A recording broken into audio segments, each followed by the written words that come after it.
Assalamualaikum, this is Tahir Abbas, and today we are going to discuss English Praise and Compositions part punctuation.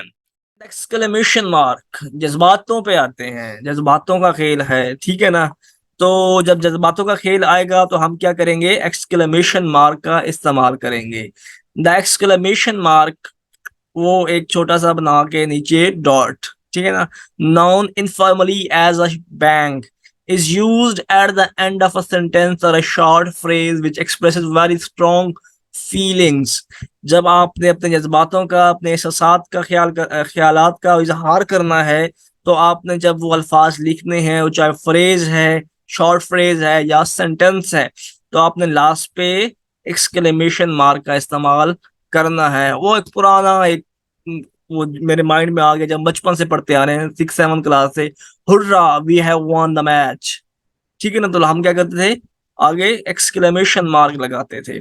So here are some examples, what a lovely view you have here.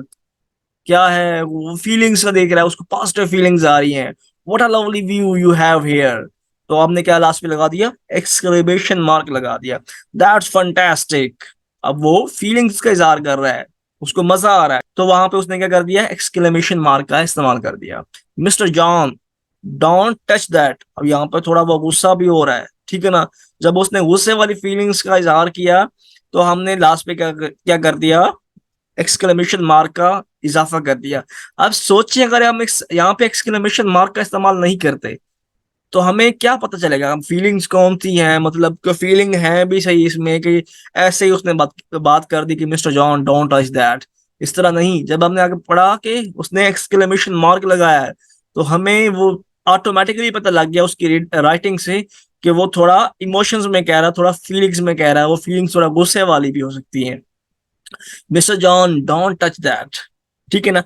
Help, अब ये वो थोड़ा चिल्ला चिल्ला के कह रहा है हेल्प, ठीक है ना। तो हमने इसके एक्सप्लेनेशन एक्सक्लेमेशन मार्क से पता चला कि इसमें फीलिंग्स हैं। गॉड गुड हेवंस, आगे उसने एक्सक्लेमेशन मार्क लगा दिया। N exclamation mark is also usual after an exclamation beginning with what और हाउ। हमारा थोड़ा एक इसमें कंफ्यूजन है कि हम अक्सर सेंटेंस देखते हैं व्हाट के साथ और हाउ के साथ, वहां पे हम समझते हैं कि ये क्वेश्चन मार्क है, लेकिन नहीं। जब आपके सेंटेंस बेशक वर्ड से शुरू हो रहे हैं, हाउ से शुरू हो रहे हैं, लेकिन उसमें फीलिंग्स हैं, उसमें इमोशंस हैं, तो आप उसका एंड किसके साथ करेंगे, एक्सक्लेमेशन मार्क के साथ करेंगे। What fools people can be, अब उसमें उसके इमोशंस हैं, ठीक है ना। अगर ये सिंपल सेंटेंस होता तो हम क्या करते, फुल स्टॉप लगा देते या क्वेश्चन मार्क लगा देते, लेकिन यहाँ पे उसके क्या है, इमोशंस हैं। जब आपने ऐसे अल्फाज लिखने हैं जिसमें इमोशंस का इजहार कर रहे हैं, फीलिंग्स को एक्सप्रेस कर रहे हैं, तो आप क्या करेंगे, लास्ट पे बेशक वो वर्ड से शुरू होता है या हाउ से शुरू होता है, तो आपने लास्ट पे एक्सक्लेमेशन मार्क लगाना है। How well Marshall bowled yesterday, अब वो क्रिकेट का कोई शौकीन है मेरी तरह, तो उसने बयान किया कि कितना अच्छा मार्शल ने पिछले दिन अच्छी बॉलिंग की, तो उसमें उसके जज्बात हैं, ठीक है ना। तो जब उसने जज्बात का इजहार किया, तो लास्ट पे हमने क्या कर दिया, एक्सक्लेमेशन मार्क का यूज कर दिया।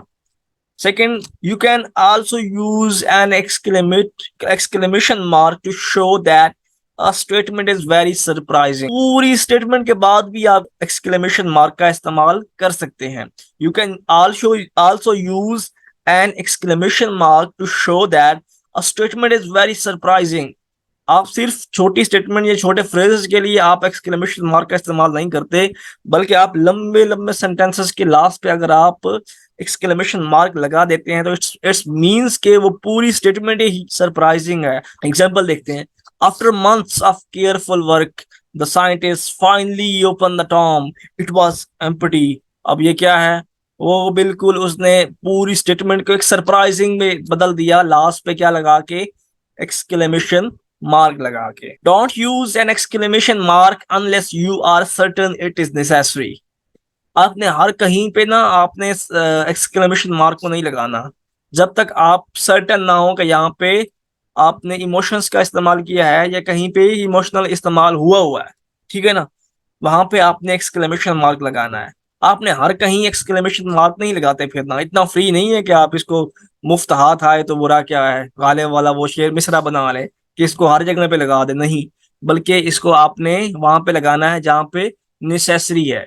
And never use 2 or 3 of them in a row. आप ये नहीं है कि एक ही रो में तीन तीन आप एक्सक्लेमेशन मार्क इस्तेमाल कर रहे हो, वो गलत हो जाएगा, उसके पंक्चुएशन गलत हो जाएगी। जिस तरह नीचे एग्जांपल देखें, this is a sensational result, आप आगे ने 3 लगा दिए आपने एक्सक्लेमेशन मार्क, तो ये फॉर्मल राइटिंग में गलत कंसीडर किया जाता है।